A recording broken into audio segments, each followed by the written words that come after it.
एरंडोल बस स्थानकात प्रवाशांची सुरक्षा आणि सुविधा दोन्ही धोक्यात आल्याचे चित्र दिसत आहे। नुकतेच 2 महिला प्रवाशांच्या मंगलपोत लंपास झाल्याची घटना घडली असून यावेळी बस स्थानकातील सीसीटीव्ही कॅमेरे बंद होते।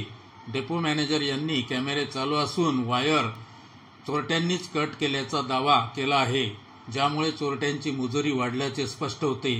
दुसरीकडे बस स्थानकाच्या गेटजवळ मोठे खड्डे पडले आहेत। या खड्ड्यांमुळे बस चालकांना वाहन चालवणे अत्यंत अवघड झाले आहे। परिणामी प्रवाशांच्या सुरक्षेचा प्रश्न निर्माण झाला आहे। काही दिवसांपूर्वी आमदार अमोल चिमणराव पाटील यांनी बस स्थानकाच्या काँक्रिटीकरणासाठी भूमिपूजन केले होते, मात्र त्यानंतर ठेकेदाराचा पत्ताच नसल्याने काम अर्धवट अवस्थेत आहे। या विलंबाबद्दल प्रवाशांमध्ये तीव्र चर्चा आहे।